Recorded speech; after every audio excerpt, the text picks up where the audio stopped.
Hello, Mr. Tham, you okay? Yeah, all good. Right, so is it okay if we start asking some questions and perhaps some primary care Feels optometrists? like I'm on ESPN. All right, so I think the first question is everyone wants to know, why did you choose glaucoma as a speciality? So glaucoma is it's pretty unique in that I wanted a specialty where I could predominantly serve a community. In all of our work, you fall in love with ophthalmology on many different levels and from every part of the eye. But a lot of it is quite niche, and a lot of the stuff I liked in cornea was the beauty and the surgery and the neat and tidiness of it all, but it was a very small bundle of people. Right. And whilst you could do immense good there,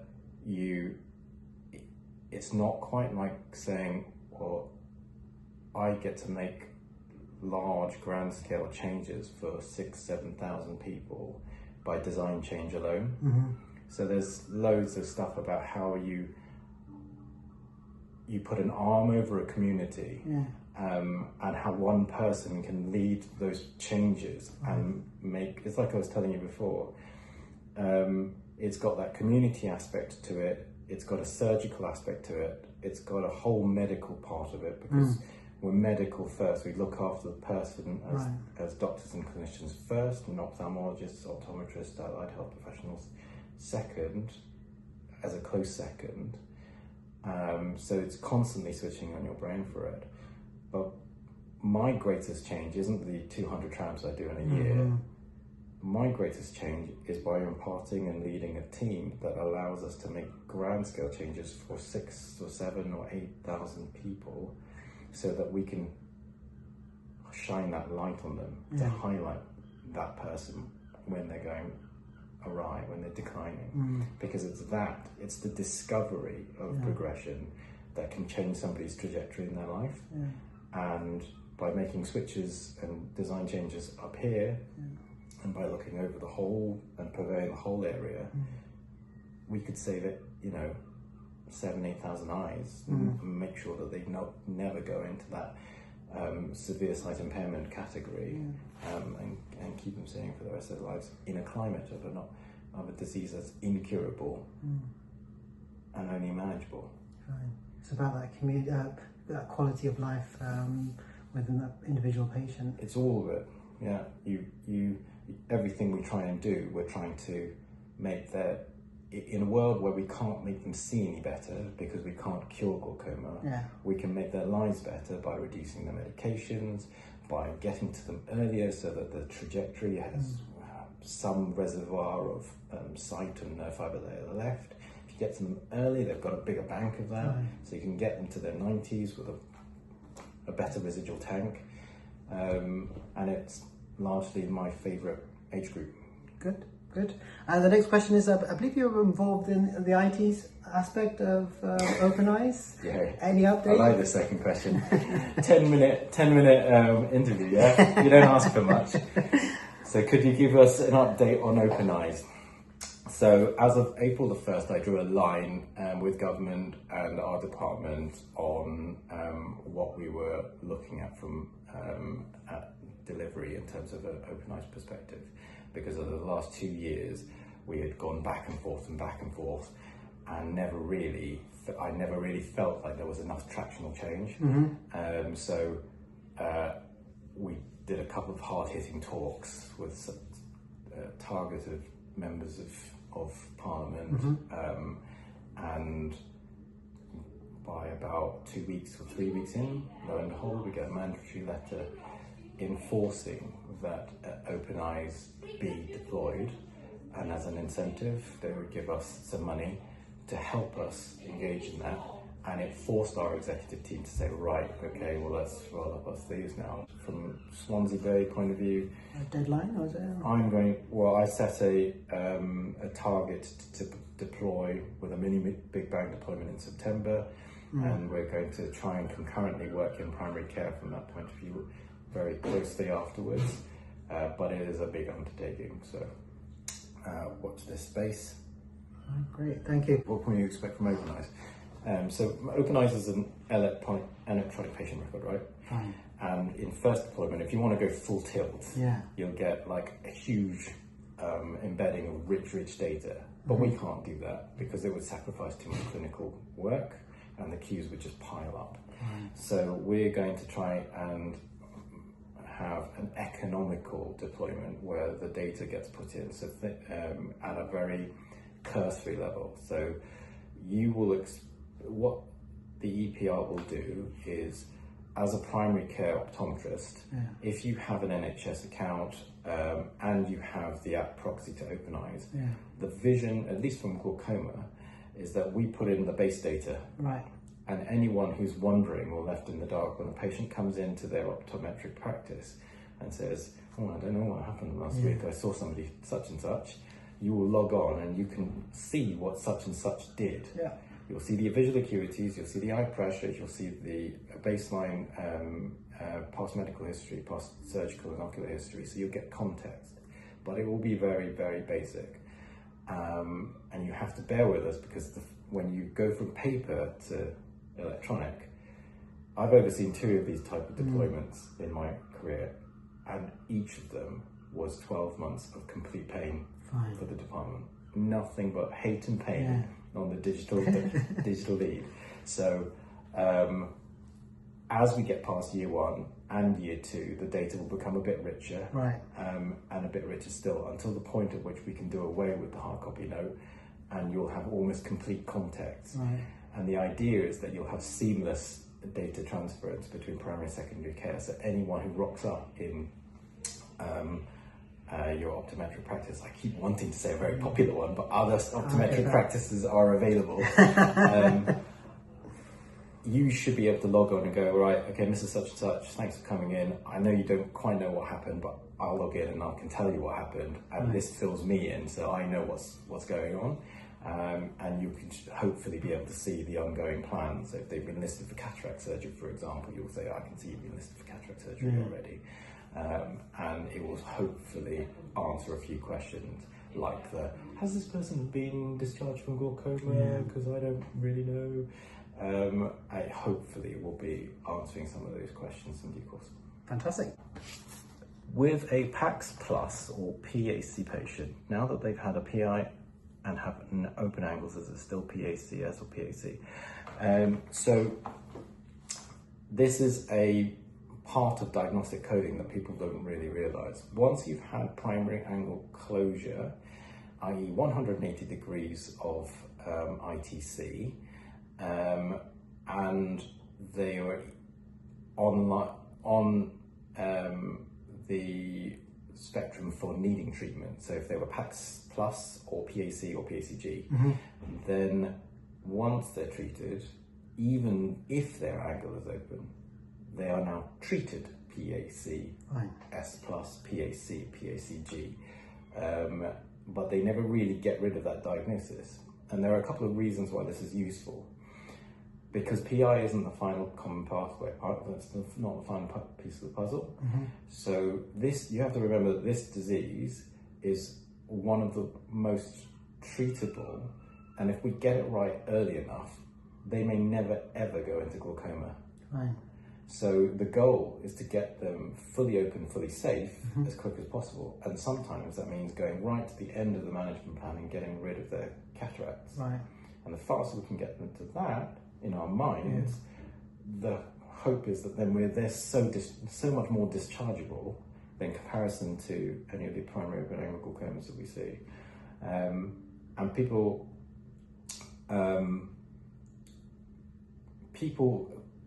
I've seen this a few times, they do the PI, the angle opens up, and they call it something else now, like primary open angle glaucoma.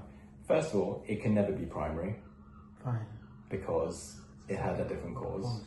Secondarily, it doesn't meet that criteria because even though the angle's open, and say they're getting a high pressure or they've had glaucoma, it was the initial insult from primary angle closure that influenced it. So people call this mixed mechanism. There is no mixed mechanism in this instance because inciting problem was primary angle closure. And doing the PI only resolved the acute issue, and it doesn't really resolve it, it just reduces the risk. So you do the PI and the angle either opens up or it's still narrow, right? Or it's narrow but not occludable. So it either fully opens up a little, or it doesn't open up at all. So it'll either be plateau, or it had, when you did the PI, you resolved some element of pupil block or Bombay, which is why the angle has opened up. But you can't account for the amount of trabecular meshwork dysfunction 10 years of that angle doing that did. So if it opens up and the pressure is high, people can't call it primary open angle glaucoma. It's still treated primary angle closure. We still, for all intents and purposes, still move to the next part of trying to get rid of the cataract, but we also simultaneously manage it as if it was open. But you don't get rid of the original diagnosis. Makes sense. The next question is a bit of confusion on the definition of PACS. On the screenshot from the glaucoma WhatsApp group, I think an email was sent by Hugh Benamy to yourself. Yep. If you could shed light on the definition of PACS. So it says here, I emailed Mr. Taylor this week about PACS referrals when they don't quite make the PACS plus mark, mainly in situations when they all have the features but are not greater than +6 or hyperopia, etc. In my head, if they have a shallow central anterior chamber, then they have the risk factor that equals or supersedes the +6 that it implies. This you need more than 10 minutes to discuss. We're going to try and highlight this in our inaugural allied health professional / optometrist / nurse practitioner WGOS 4 meeting set for December, so watch this space for an advert. It will be an opportunity to celebrate the allied health professional and talk about all things WGOS 4 and try and highlight some of the detailed work in primary angle closure and see if we can debunk some myths. Fine, fantastic. If a patient is discharged from the community, what would a person with a Prof Cert or higher cert be expected to manage, or is it? So you probably all seen the WGOS 4 material. There's an SOP outlined by government, if not locally. There is a spreadsheet of conditions that are colour-coded, and it's fairly detailed, but if I can pull it up and I can share it with everybody. Where are we? It's divided into high risk, medium risk and low risk diagnoses. The high risks are pretty much all glaucoma dip, so advanced primary angle glaucoma, advanced secondary glaucoma, developmental glaucoma, advanced glaucoma with high IOP and unstable. Those are all dips. If only my computer was faster than this. It's consideration for surgical glaucoma, everything we do in our stratification for amber. So when patients are going from stable to progressive and are on 2 agents or more, you're starting to think about the surgical realm. DIP should be starting to tick into that and going, have I got EGS criteria, 3 visual field tests of proven worsening, and they're at MTNT, maximum tolerated medical therapy, or in nice guidance criteria for surgical management. That's kind of dip territory. Medium risks, again, all dips, moderate primary open angle glaucoma, early POHE, early secondary glaucoma. This should be a breeze for all the dips. So early to moderate primary and secondary open angle glaucoma.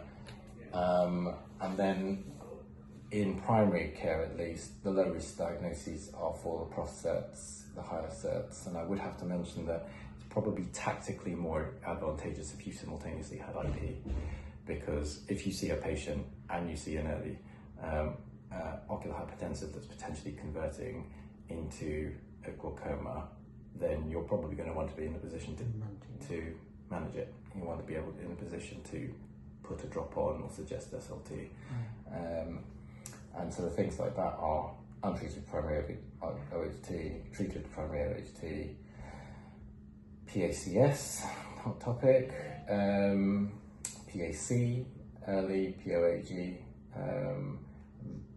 is probably the only low risk one that is DIP, because they typically are accompanied with IP and they can handle it all from escalation.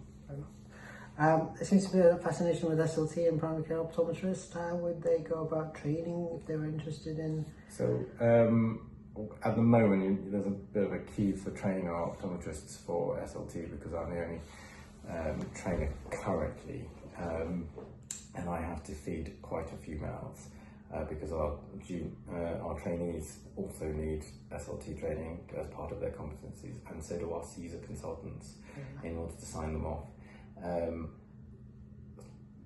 Drop us a line. We'll try and get you in a queue. We'll try and get you onto the training program and try and get you signed off. The thing is, we can only train you and sign you off for application of SLT to somebody within the NHS. So all of our work only signs you off for your competency in SLT if you look after a patient in NHS. I don't really know the reality of how it works in private or the high street circumstances. But I think you do need a chief medical officer, my contact. You need somebody medical overseeing it in case of emergency. Fair enough. What about MIGs? Brief definition of what a MIG is, and when do you normally typically use a MIG? So MIGs was a funny concoction of various things. There's no really truly agreed definition of what a MIGS is, but they all share a common alliance with several traits. They're typically ab interno, so they are IOP modifying procedures that are done from within the eye. So they are typically short, they are typically low risk, but modest gain. And the moment you start exiting the anterior chamber and start to involve a bleb or like a presoflow, it's no longer a MIGS. The best hit for doing a MIGS, cost-effective wise, is when you pair it up with cataract surgery, because you don't then have to spend the money on pre-assessment and the bed and the theatre a second time round just to facilitate a modest gain in eye pressure reduction for a 10-minute procedure. You do it all under one house. Fine.